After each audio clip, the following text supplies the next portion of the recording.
Hi everyone, welcome to Songs on Art. Me, Annika Göran Rodell, my vlog about artful leadership for change and conversations on the blue sofa together with my mother, Gerd Göran, artist 104 years old.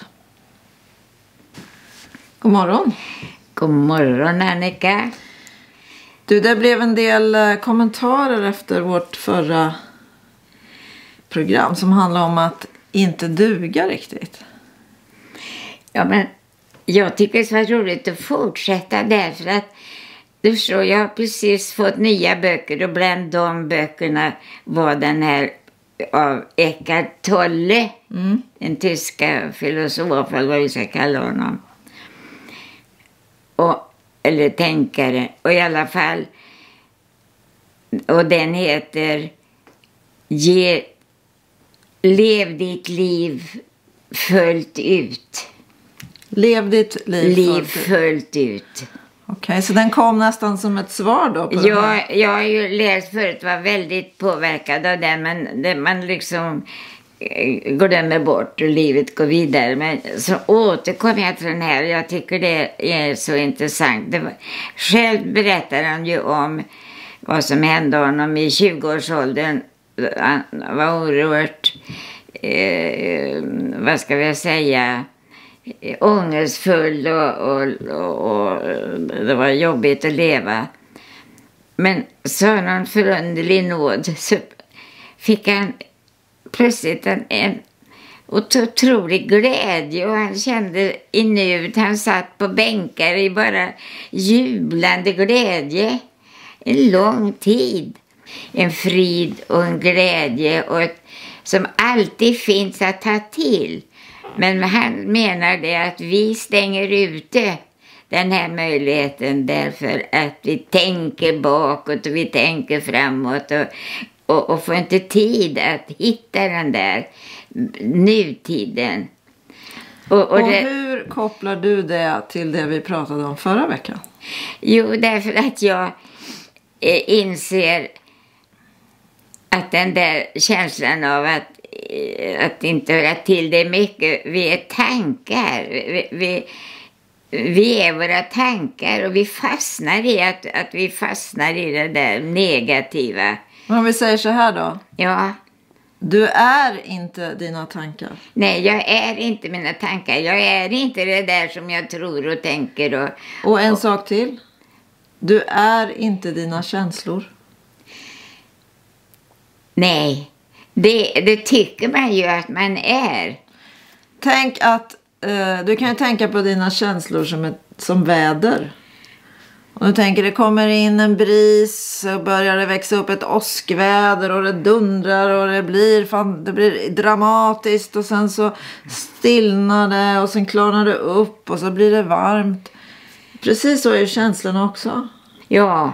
Om man följer med känslan och går tillbaka med den in i dåtiden och tänker på allt det där som var så förfärligt, då hamnar man ju både i sina känslor och sina tankar. Men man är ju inte dem, därför man kan ju släppa dem. Ja, och hela den här boken handlar om hur man ska bära sig åt för att undvika sina tankar. Men det är svårt, men var och en kan ju ta till sig på sitt sätt. Men jag tycker det är en väldigt intressant och spännande bok som jag har börjat på igen nu. Vad bra, för jag tänker att jag håller på att läsa en bok av Pema Chodron som heter How you live is how you die. Ja. Så som du lever är så som du dör. Och då är det ju bra att jobba igenom det där med hur man kan stoppa eller hur man kan frigöra sig från de här tankarna. Och inte följa med dem. För det är ju det att följa med dem eller följa med känslan. Ja. Istället för att tänka att bakom vädret så finns ju alltid en stillhet. Ja. Bakom tankarna finns alltid en stillhet. Ja, och det är det som är så viktigt, att vi också känner att var vi än är så finns hela den där stillheten, glädjen. finns för var och en att ta tag i. För var och en? För var och en. Men man måste ju komma undan sina tvångstankar som det ofta kan vara. Ja, du hamnade ju där förra veckan när du trodde att du inte dög. Ja, det är lite tvångstankar. Du fick ju en hälsning från ett av dina barnbarn som säger: mormor, du räcker ju till för hela världen. Du inspirerar ju alla du träffar. Är det någon som hör till i våran värld så är det verkligen du. För du har också verkligen inspirerat mig och givit mig styrka och glädje under hela min uppväxt. Jag är så evigt tacksam. Nej, men det är ju helt underbart att få lyssna på detta. Jag har ett råd. Ja.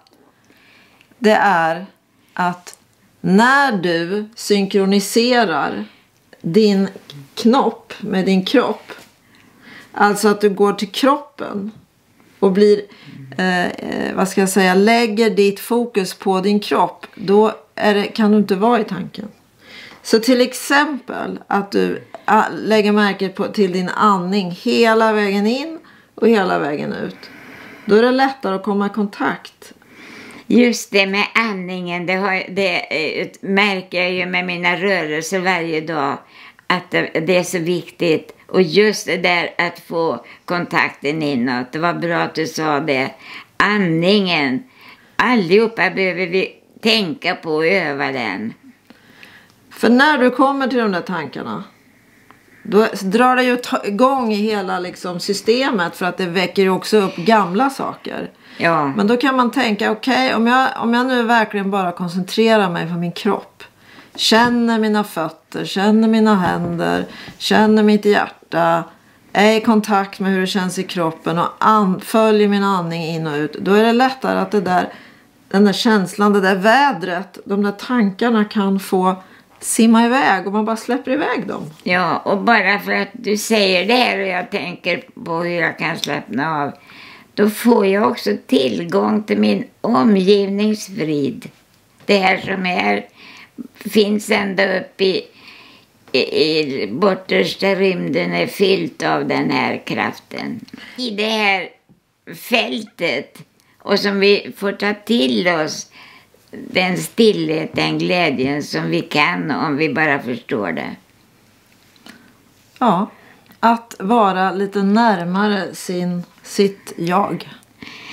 Ja, detta blir ju... Sitt sanna jag. Ja. Ja, det är stora...